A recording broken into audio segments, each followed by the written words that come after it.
Morning students last class में हमने triangle chapter का इंट्रोडक्शन लिया था।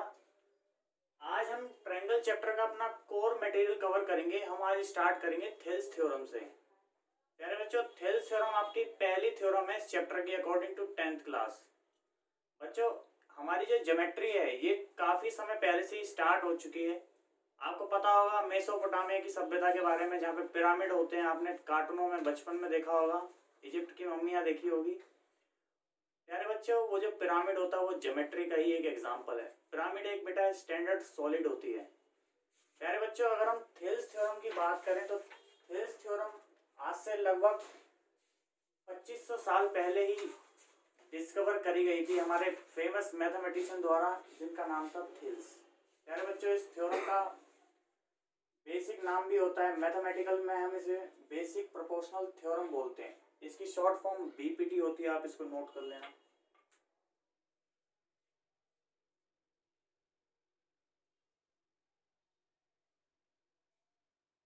आओ बच्चों, इस थ्योरम को हम समझने का काम करते हैं कि थ्योरम कैसे काम करती है, मैथमेटिक्स के अंदर हम इसको कैसे अप्लाई कर सकते हैं। बड़े ध्यान से समझना। पहले आप थ्योरम को समझो।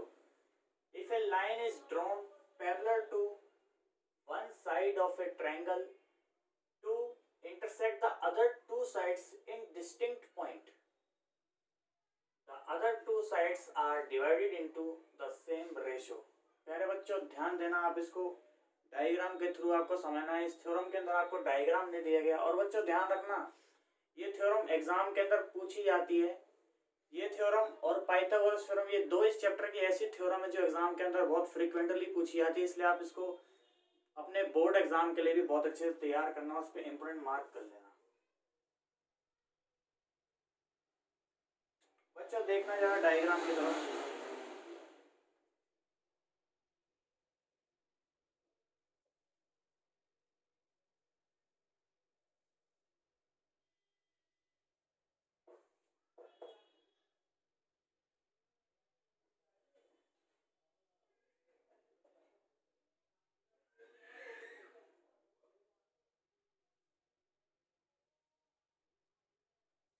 यार बच्चे, जैसे आप देख पा रहे हैं कि ये एक ट्रायंगल है ए बी सी।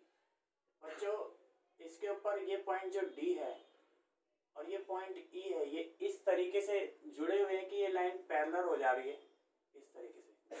बच्चों, थ्योरम में आपको बोला है कि एक लाइन से एक लाइन ड्रॉ करी गई है जो कि पैरेलल है थर्ड साइड के। मान लो ये फर्स्ट साइड होगी, ये सेकंड साइड होगी और ये थर्ड साइड होगी। तो ये लाइन और ये लाइन आपस में पैरेलल है।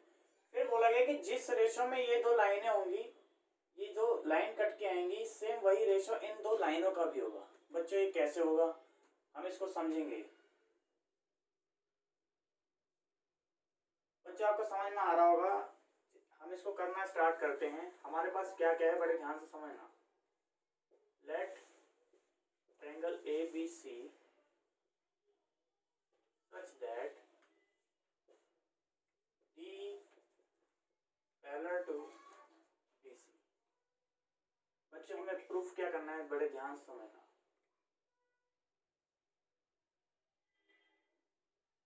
हमें इसके अंदर ये बात प्रूफ करनी है कि जो AD बाय DB होगा वही AE बाय BC होगा। बच्चों, आगे देखना हम इसको किस तरीके से प्रूफ कर सकते हैं। हम यहाँ पर थोड़ा सा कंस्ट्रक्शन का सहारा लेंगे।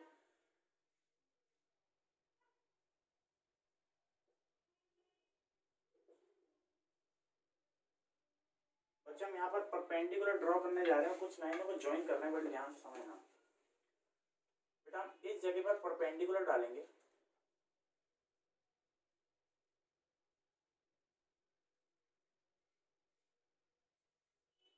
ये परपेंडिकुलर लाइन,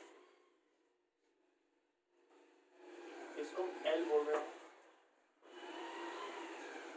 और बेटा ये भी परपेंडिकुलर लाइन है, इसको हम M बोल रहे हैं। और बेटा हम इन दो लाइनों को भी ज्वाइन कर रहे हैं।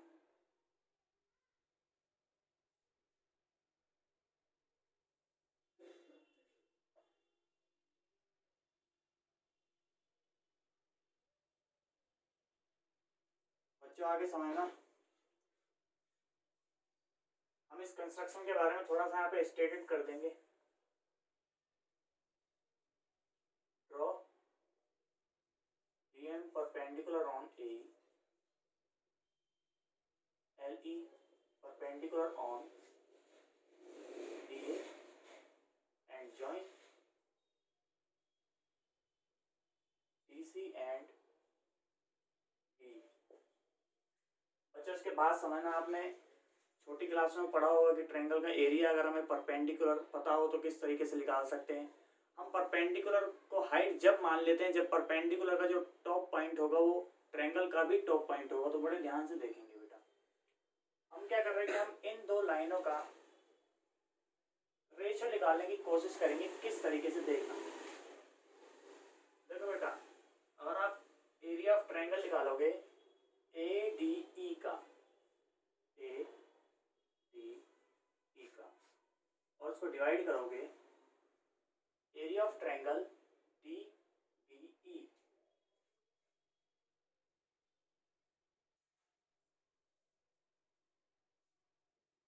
तो आप किस तरीके से निकाल सकते हो, बड़े ध्यान से समझना। इस ट्रायंगल का एरिया क्या होगा, देखो बेटा, हाफ इंटू बेस हम AD को मानेंगे, इंटू हाइट हम LE को मानेंगे, अपॉन इस ट्रायंगल के लिए बड़े ध्यान से देखना, आपकी जो ये वाली लाइन होगी, ये वाली, ये बेस होगी, इसका जो परपेंडिकुलर होगा वो ये होगा। हाइट हम इसको कंसीडर करेंगे। रीजन बेटा, ये जो बेस मानेंगे हम इसका, इसी को अगर हम आगे प्रोड्यूस करते तो ये हाइट परपेंडिकुलर यहीं से टॉप पॉइंट पे जुड़ पा रहा है, तो हाफ और बेस लिखेंगे, फिर इसके बाद हम DB और हाइट इसके लिए भी हम LE लिखेंगे। यहाँ से बेटा देखोगे तो ये और ये कैंसिल हो जाएंगे, ये और ये कैंसिल हो जाएंगे। यहाँ से आपके पास जो रेशियो आएगा AD अपॉन DB आएगा, इसको हम इक्वेशन 1 मान लेंगे। बच्चे इसके बाद समझना, इसके बाद हम इस क्वेश्चन को कैसे करेंगे। हम यहाँ पर देख पा रहे हैं कि ये लाइन और ये लाइन आपस में पैरेलल है।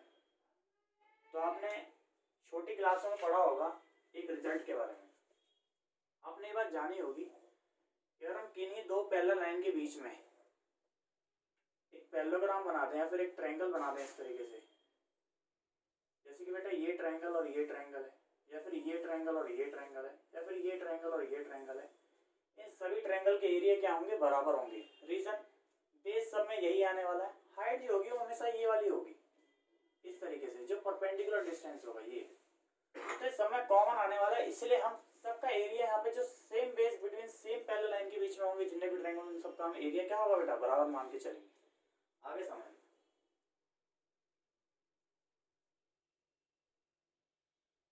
आगे देखेंगे हम इसके बारे में देखेंगे कि E parallel to BC, therefore हम लिख सकते हैं बेटा, इसके बाद देखना इसको किस तरीके से कर सकते हैं। बच्चों आगे समझेंगे, आपको एक ट्रायंगल दिखाई दे रहा होगा DBE और CEB, ये दोनों बराबर होंगे। इसका रीजन मैंने आपको अभी भी बताया था कि ये पैरेलल लाइंस के बीच में और एक ही बेस पर है, इसलिए ऐसा हो रहा है। तो देखेंगे बेटा, हम लिख सकते हैं area of triangle DBE is equal to area of triangle CDE। इसको हम मान लेंगे बेटा इक्वेशन 2।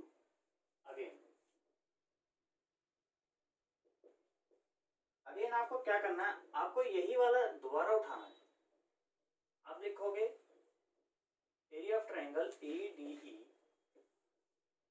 और एरिया ऑफ ट्रायंगल DBE।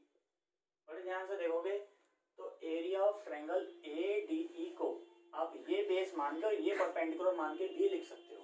तो देखोगे हाफ बेस आप इस बार ये मानो AE, और इसके ऊपर हाइट को आप ये मान लो LE मान लो इसको। ठीक है बच्चों, आगे देखना, LE सॉरी, आप इसको ये मानोगे DM मानोगे, क्योंकि अगर आप बेस इसको मानोगे तो इसके ऊपर परपेंडिकुलर ये है। इसके बाद बेटा हम इस स्टेप को थोड़ा सा स्किप करते हैं, पहले हम एक इक्वेशन इसके बाद एक स्टेप और आगे चलते हैं। इसको हम ऐसे लिखते हैं ए डी ई, और बेटा इस जगह पे हम इस ट्रायंगल की जगह पे कुछ और दूसरे ट्रायंगल का नाम लिखेंगे, देखना कैसे लिख पाएंगे। क्या हम इसी ट्रायंगल की जगह पे इसका नाम नहीं लिख सकते? हम लिख सकते क्योंकि ये दोनों वैल्यू क्या है, आपस में बराबर। हमने इक्वेशन सेकंड के अंदर ऐसे समझा है, ये दोनों आपस में क्या है, ये बराबर वैल्यू। फिर इसके बाद देखना बच्चों, इसको हम लिखेंगे हाफ, बेस हम इसको मान लेंगे ए ई, और इसके ऊपर हम परपेंडिकुलर डीएम को मानेंगे अपॉन हाफ। इसके बाद हम बेस ईसी को लेंगे क्योंकि हम इस बार सी डी ई की बात कर रहे हैं, हमने बताया था कि ये बराबर कैसे आ जाएंगे। फिर इसके ऊपर भी हाइट ये वाली आएगी, डीएम आएगी।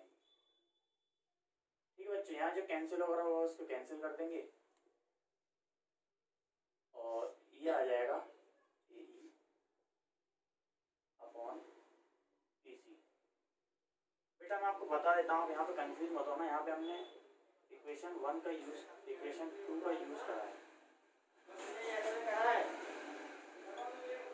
ठीक है बच्चों, इसको मान लेंगे हम सेकंड। अब बड़े ध्यान से देखना बच्चों, ये जो लिखा हुआ है यहाँ पर area of triangle A D E upon area of triangle D B E, और area of triangle A D E area of triangle D B E, ये दोनों बात क्या है, एक ही है। तो हम इन दोनों को इजीली इक्वेट कर सकते हैं, इनके रिजल्ट को देखेंगे। फ्रॉम 1 and 3 we get, हम इसको इसके बराबर लिख सकते हैं, देखना कैसे। हम लिख सकते हैं A D upon D B, तो हम बराबर लिख सकते हैं ए ई अपॉन ई सी के। बच्चे यही हमारी थ्योरम है, इसके बारे में हम आगे काम करेंगे।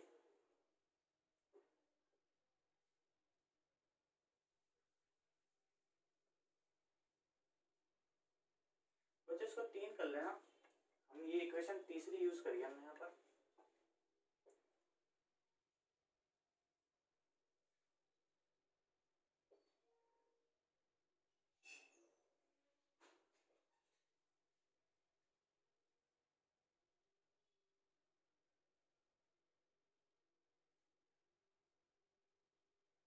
आप इसको अच्छी तरीके से नोट करें, फिर मैं आपको बताऊं कि हम इसको क्वेश्चन में किस तरीके से यूज कर सकते हैं। हमें क्या इनपुट दिया जाए तो हम इसको एज ए आउटपुट यूज कर सकते हैं, या फिर इसकी क्या कन्वर्स थ्योरम बन सकती है, हम इसके ऊपर आगे बात करेंगे। आप जब तक इसको नोट कर लें बहुत अच्छे से।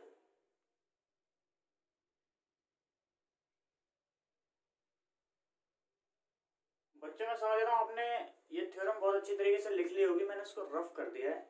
आगे देखेंगे, आगे मैं आपको ये बताऊंगा कि आपको थ्योरम को अप्लाई कैसे करना है, क्योंकि बहुत से बच्चों को थ्योरम अप्लाई करने में दिक्कत होती है। वो कहते हैं कि हम इस तरीके से हमें थ्योरम पकड़ में नहीं आती, या हमें ये नहीं पता चल पाता कि यहाँ पे थ्योरम लग रही है कि नहीं। मैं आपको बताऊंगा कि आपको कैसे कैसे पहचानना है, बड़े ध्यान से देखें।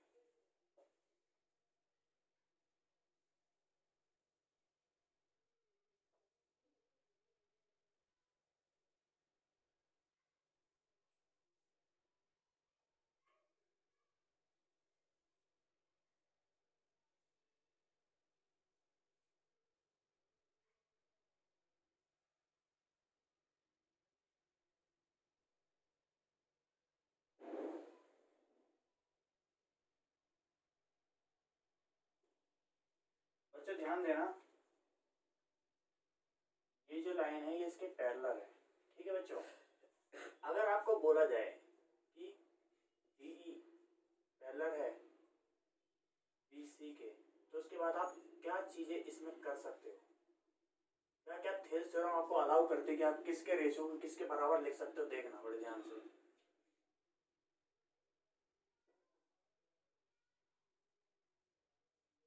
देखो बच्चों, सबसे पहले जो हमने प्रूफ करा था हम उसी को लिखेंगे।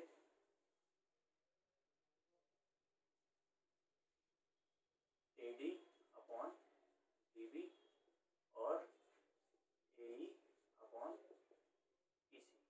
बच्चों दूसरी बात आप क्या लिख सकते हो, आप लिख सकते हो AD upon AB, AD upon AB। ध्यान देना बच्चों, हमने इसको पूरे से डिवाइड करा, ऐसे हम इसको फिर पूरे से डिवाइड करेंगे, AE अपॉन EC। तीसरी बात, और बच्चों आप क्या लिख सकते हो, बड़े ध्यान से देखना, आप लिख सकते हो AB, मतलब आप इस पूरे को इतने से डिवाइड कर सकते हो BB, और ये पूरे को AC को आप डिवाइड कर सकते हो EC से। इसके बाद और ध्यान देना बच्चों, मैं आपको और इसके बारे में कुछ और बातें बताता हूँ, बड़े ध्यान से जब तक देखें इतने को। बच्चों आगे ध्यान देना, अगर ये ट्रायंगल क्या इस तरीके से बुक में छपा हुआ होता या क्वेश्चन में तुम्हें उल्टा कहीं पे इस तरीके से ट्रायंगल दिखाई दे रहा होता, तब क्या ये रिजल्ट लग पाते बेटा? तब भी ये रिजल्ट लग पाते। और क्या हम इन रिजल्ट को उल्टा लिख के लिख सकते हैं, यूज कर सकते हैं? हाँ, हम इनको उल्टा लिख के भी यूज कर सकते हैं। देखना कैसे, आप इतने की जगह पे इसको ऐसे भी लिख सकते थे, BB upon AD EC upon AE, इसको AB upon AD AC upon AE। इसके बाद बेटा इसको BB AB अपॉन AB और EC अपॉन AC। बच्चों ध्यान देना, आपके दिमाग में आ रहा होगा कि हमने ये दो पॉइंट अपनी मर्जी से कैसे लिख ली। मैं इन दो के बारे में आपको बताता हूँ कि दो पॉइंट कैसे आते हैं। देखना बेटा, आपने क्या करा, इस पॉइंट को ऐसे उठाया, आपने लिखा AD upon DB is equal to AE upon EC। बच्चों इससे मैं आपको बताने जा रहा हूँ कि ये वाला रिजल्ट कैसे आ जा रहा है। ठीक है बेटा, ध्यान से देखना इस बात को कि ये AD कैसे आ जाएगा। ध्यान देना बच्चों, हम इस AD को पहले रिवर्ट कर देंगे, इसको हम उल्टा करके लिखेंगे। हम इसको लिख देंगे DB अपॉन AD और EC अपॉन AD। अब हम इसमें दोनों साइड बेटा एक बराबर का चेंज करने वाले हैं। हमने दोनों साइड 1 ऐड कर रहे हैं, हमने दोनों साइड 1 ऐड करा था। आप यहाँ पे एलसीएम लोगे तो एलसीएम लेने पर आपके पास क्या आएगा, यहाँ पर AD, ध्यान देना बच्चों, AD आएगा नीचे की तरफ और ऊपर BB प्लस AD आएगा। यहाँ पर EC प्लस AE आ जाएगा और नीचे AE आएगा। बच्चों ध्यान देना, क्या DB और AD मिलकर कुछ बन सकते हैं? देखो DB और AD मिलकर पूरी प्रॉपर साइड बनेंगे।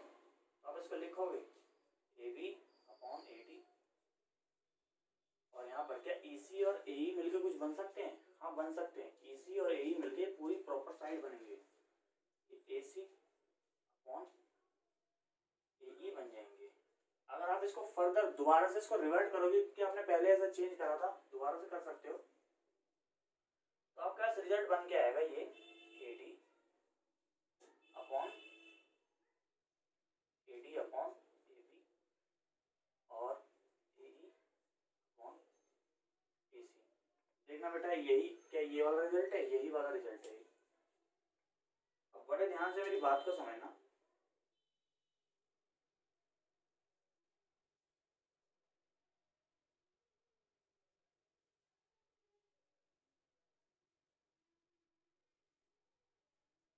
ये आपका ये वाला रिजल्ट आया है।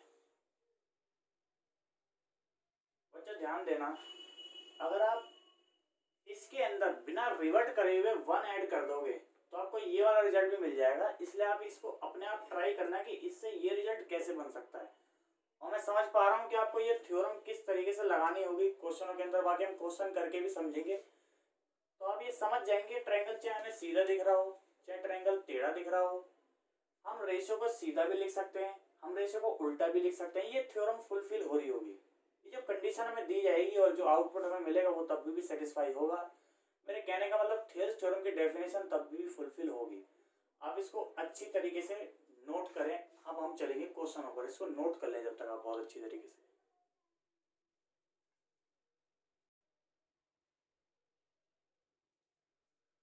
बच्चों ध्यान देंगे, मैंने यहाँ पे कुछ आपके लिए एरो बना के छोड़ दी, जिससे आपको ये बाद में नोट करोगे और नोट्स बनाओगे तो बाद में आप इसको कभी भूलोगे नहीं। बड़े ध्यान से देखना बच्चों, मैंने बता दिया है कि इसके अंदर अगर आप बिना रिवर्ट करे ऐड करोगे, बिना रिवर्ट करे आप 1 ऐड कर दोगे, ठीक है, तो आपको ये रिजल्ट मिल जाएगा। और आप रिवर्ट करके ऐड करते हो तो ये वाला रिजल्ट मिलता है, हमने अभी अभी समझा है। फिर इसके बाद यहाँ पे कंफ्यूज मत हो ना बेटा, ये वाले जो रिजल्ट लिखे हुए हैं ना, ये इसके लिए भी लागू होंगे जब तुम्हें डायग्राम के अंदर ट्रायंगल सीधा दिख रहा होगा, उल्टा दिख रहा होगा तब भी लागू होंगे। सेम इसके लिए भी ये 3 रिजल्ट जो है, अगर डायग्राम तुम्हें सीधा दिख रहा है तब भी लागू होंगे, उल्टा दिखाई दे रहा है तब भी आप थेल्स थ्योरम लगा सकते हो। इतने को बहुत अच्छे से कॉपी कर लो। इसके बाद हम कुछ क्वेश्चनों पे चलते हैं, तब आपको इस थ्योरम के बारे में और अच्छे से जानकारी मिल पाएगी। ठीक है बच्चों, इसको नोट कर लो जब तक आप।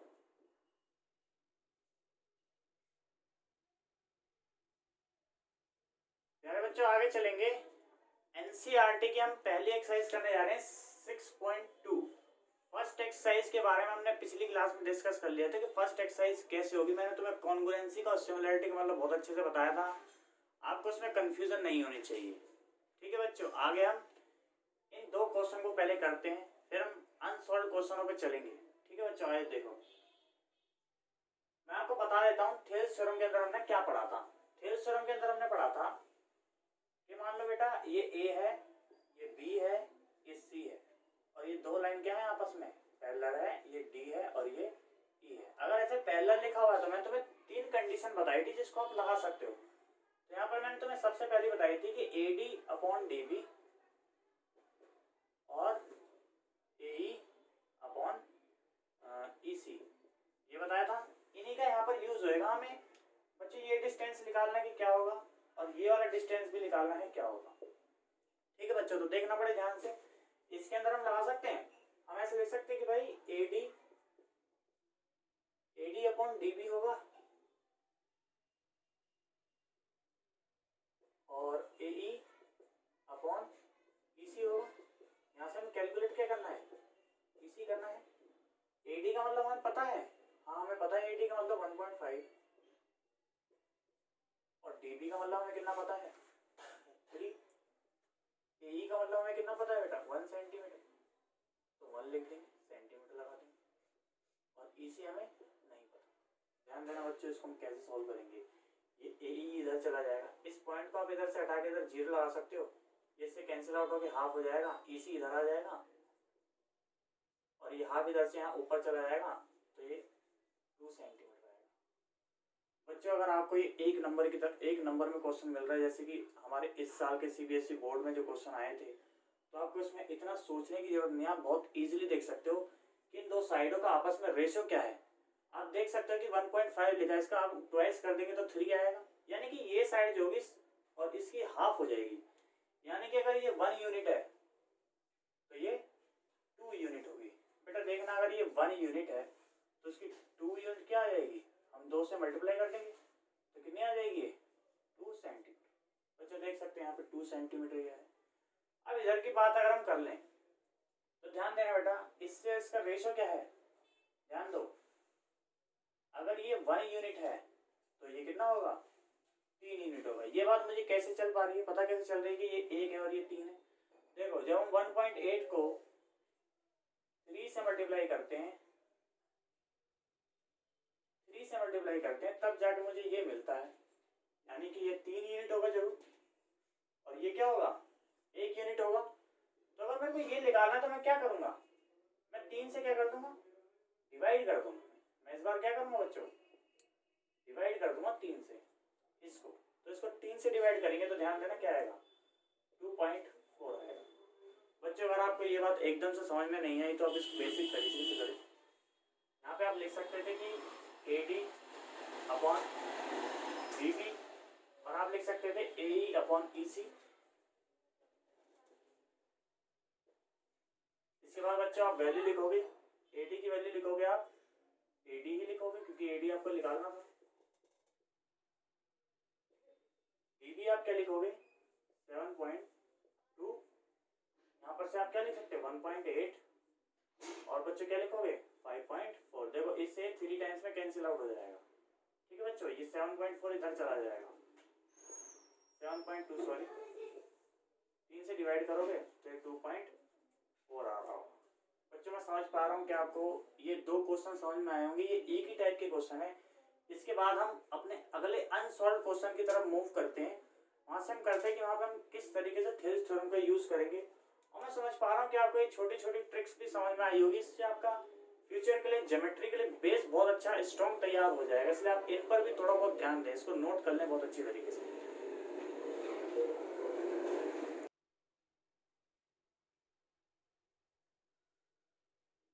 बच्चों आगे देखेंगे हम अपने सेकंड क्वेश्चन पे मूव करेंगे। सेकंड क्वेश्चन हमें कई पार्ट्स में दिया हुआ है। यहाँ पर हमारे पास 3 पार्ट दिए हुए हैं।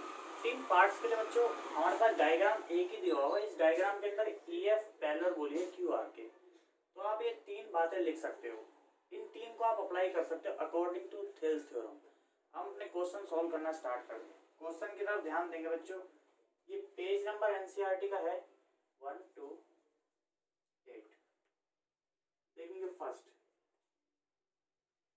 क्वेश्चन है वो रखा बच्चा आपको कि जो PE है, ये PE ये कितना है 3.9 है, EQ 3 है,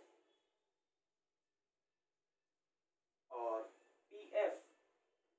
PF आपको दे रखा है 3.6 सेंटीमीटर आपसे, और FR दे रखा है आपको 2.4।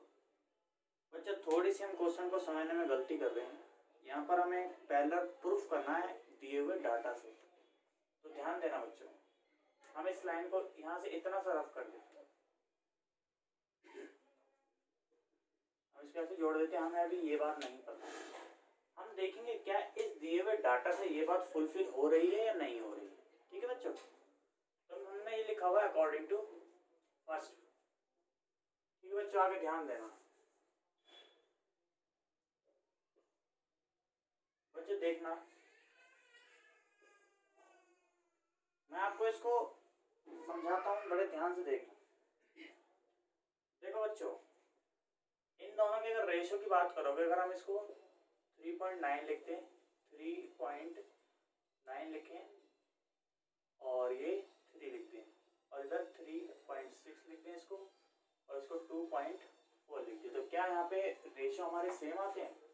देखना बच्चा, हम 3 से इसको कैंसिल आउट कर रहे होंगे तो हमारे पास 1 3 13 आ रहा होगा, और इससे इसको कैंसिल कर देंगे। 12 से काटेंगे तो 3 टाइम्स जाएगा, 12 से काटेंगे तो 2 टाइम्स जाएगा। बच्चों क्या ये दोनों वैल्यूज बराबर हैं? ये दोनों वैल्यूज बराबर नहीं है। आगे देखेंगे बच्चों, इसके बाद अगले क्वेश्चन में देखते हैं हमारे पास क्या क्या डाटा दिया हुआ। बड़े ध्यान से देखना बच्चा, ध्यान देंगे। यहाँ पर ये हमारे पास 1.3 आ रहा है, और इसको आप फर्दर देखोगे तो आपका 1.5 आएगा, जो कि बराबर वैल्यूज नहीं है। यानी कि ये दोनों लाइन क्या पैरेलल होंगी? EF आपकी पैरेलल नहीं होगी, नॉट पैरेलल टू QR। ठीक है बच्चों, इसके बाद आप इसके दूसरे पार्ट को देखना। दूसरे पार्ट में आपको डाटा क्या क्या दिया हुआ है? आपको PE दिया हुआ है, PE आपको 4 दिया हुआ है, QE दिया हुआ है, आपको ये वैल्यूज भी दी हुई है। फिर इसके बाद आपको PF ये वाला पार्ट भी दिया हुआ है, इसके बाद RF ये भी दिया हुआ। तो आप इसमें सिंपली रेशियो चेक करेंगे। आप ऐसे लिखोगे इसको 4/4.5, इसके बाद आप लिखोगे इसको 8/9। तो देखना बच्चों, आप इस पॉइंट पे यहाँ से हटाओगे, यहाँ 0 लाओगे, इसको 5 से काटोगे तो 8 आएगा, इसको 5 से काटोगे तो 9 आएगा। और ये दोनों वैल्यूज देखो आपस में बराबर है। अगर ये वैल्यूज इसके बराबर आ रही है, यानी कि बराबर यहाँ पे आ जा रहा, तो ये पैरेलल होंगे, EF पैरेलल QR के होगा। इसके बाद बच्चों थर्ड पार्ट की तरफ आते हैं। थर्ड पार्ट में पहले हम ये चेक करेंगे हमें डाटा क्या दिया हुआ है। हमें डाटा दिया हुआ है PQ, लेंथ दी हुई है, हमारे पास पूरी लेंथ के लिए भी रेशियो है। फिर पी आर दिया हुआ है, इसके बाद ये पी आर भी पूरा हमें दिया हुआ है। फिर इसके बाद बोला कि पी ई, ये पी ई के बारे में बताया हुआ है, और पी एफ, हमें पी एफ के बारे में बताया हुआ। रेशियो चेक करेंगे बेटा, हम देखेंगे कि इसका और इसका इन्वॉल्वमेंट कौन से वाले में, तो इसके अंदर है। तो हम देखेंगे पी हमें कितना दिया हुआ है, पी हमें दिया हुआ है 0.18, हमें पी क्यू कितना दिया हुआ है, पी क्यू हमें दिया हुआ है 1.28 इज इक्वल टू, हमें पी एफ कितना दिया हुआ है, पी एफ हमें दिया हुआ है 0.36, और हमें पी आर कितना दिया हुआ है, पी आर बच्चों में दिया हुआ है 2.56 दिया हुआ है। हम इनको कैंसिल आउट करके देखेंगे क्या ये कैंसिल हो रहे हैं। बच्चों बड़े ध्यान से देखना, ये पॉइंट इससे कैंसिल हो जाएगा, ये पॉइंट इससे कैंसिल हो जाएगा। ध्यान दोगे तो आपको दिखेगा कि ये इससे 2 टाइम्स कैंसिल हो रहा है। ठीक है बच्चों, 18 टू कितना होता है 36, फिर ये इससे 2 टाइम्स कैंसिल हो रहा है, तो आपको ये मिलेगा 1/1/2/2, 2 से 2 कैंसिल होगा तो ये 1/1 ही आएगा, यानी कि ये रेशियो यहाँ पे बराबर आ रहे हैं। तो यहाँ पर आप लिख सकते हो कि ई एफ टेलर होगा क्यू आर के। बच्चे इसको बहुत अच्छे से कॉपी करें पहले।